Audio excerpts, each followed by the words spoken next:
بسم اللہ الرحمن الرحیم۔ صرف 5 منٹ کا مدرسہ قرآن و حدیث کی روشنی میں 354واں دن 24 ذی الحجہ۔ نمبر 1، اسلامی تاریخ۔ عالمگیر رحمۃ اللہ علیہ کا دور حکومت۔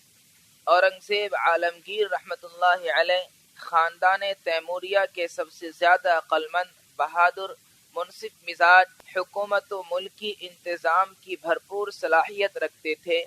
وہ سن 1068 ہجری میں تخت نشین ہوئے۔ اگلے سال تخت نشینی کے موقع پر لوگوں کے تمام ٹیکس معاف کر دیے اور 25 لاکھ روپے ضرورت مند لوگوں میں تقسیم کیے۔ 6,30,000 روپے کے تحفے مکہ مکرمہ اور مدینہ منورہ روانہ فرمائے۔ 1,60,000 روپے کی لاگت سے قلعہ میں سنگ مرمر کی مسجد تعمیر کرائی۔ جگہ جگہ غریبوں کے لیے لنگر خانے کھلوائے۔ عالمگیر رحمۃ اللہ علیہ کی حکومت کراچی بندرگاہ سے لے کر آسام کی مشرقی حدود اور کوہ ہمالیہ سے لے کر بحر ہند تک پھیلی ہوئی تھی۔ انہوں نے ملکی انتظام کے تحت نشہ آور چیزوں، ناچ گانے اور خلاف شریعت کاموں پر پابندی لگائی۔ راستوں کو لوٹ مار کرنے والوں سے محفوظ کیا۔ 1,40,000 روپے سالانہ محتاجوں کے لیے مقرر کیے۔ انہوں نے کسی مذہبی مقام کو گرانے کی کبھی اجازت نہیں دی۔ ہر طبقہ و مذہب کے لوگ خوشحالی اور امن و سکون سے رہتے اور آزادی کے ساتھ اپنے مذہب کی رسموں کو ادا کرتے۔ وہ ہر چھوٹے بڑے کی بات غور سے سن کر فیصلہ کرتے اور حق بات کے مقابلے میں کسی کی سفارش قبول نہیں کرتے تھے۔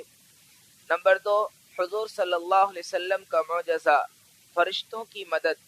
حضرت ابو طلحہ رضی اللہ عنہ فرماتے ہیں کہ ہم ایک غزوہ میں رسول اللہ صلی اللہ علیہ وسلم کے ساتھ تھے۔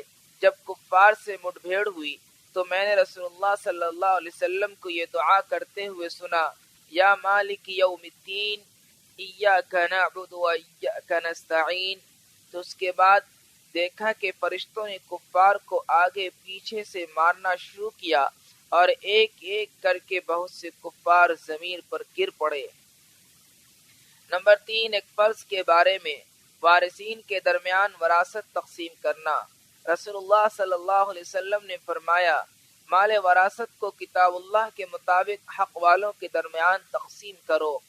فائدہ، اگر کسی کا انتقال ہو جائے اور اس نے مال چھوڑا ہو، اس کو تمام حق والوں کے درمیان تقسیم کرنا واجب ہے۔ بغیر کسی شرعی وجہ کے کسی وارث کو محروم کرنا یا اللہ تعالیٰ کے بنائے ہوئے حصے سے کم دینا جائز نہیں ہے۔ نمبر 4، ایک سنت کے بارے میں، 3 چیزوں سے پناہ مانگنا۔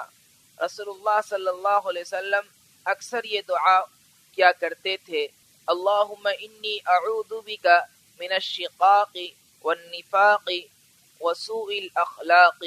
ترجمہ، اے اللہ، میں آپس کے اختلاف، نفاق اور برے اخلاق سے تیری پناہ چاہتا ہوں۔ نمبر 5، ایک اہم عمل کی فضیلت، بازار جاتے وقت دعا پڑھنا۔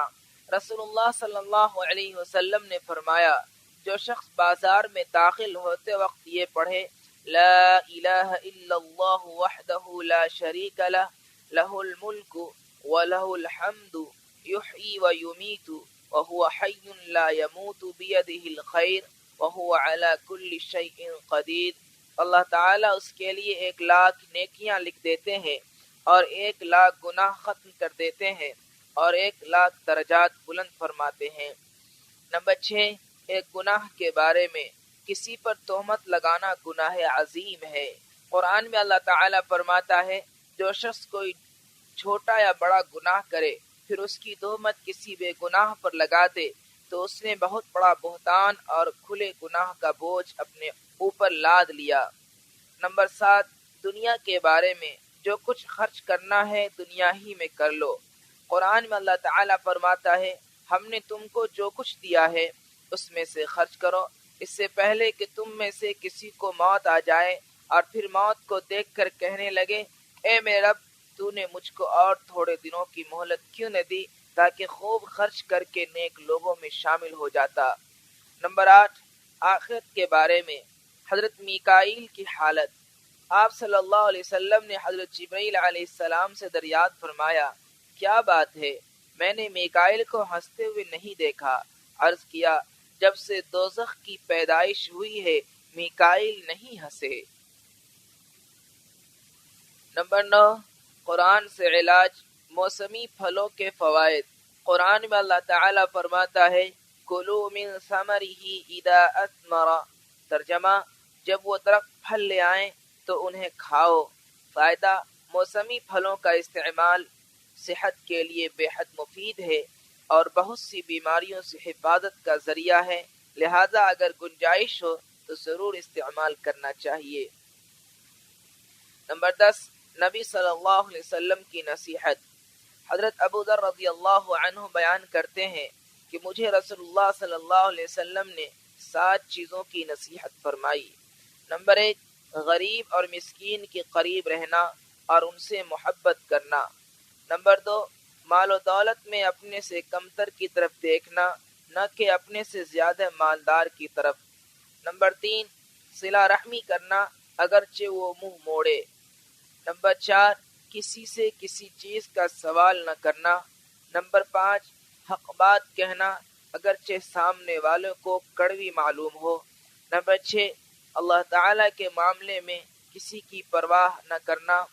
نمبر 7، لا حول ولا قوت الا باللہ پڑھتے رہنا۔ یہ سب چیزیں عرش کے نیچے ایک خزانہ ہے، اس میں سے ہیں۔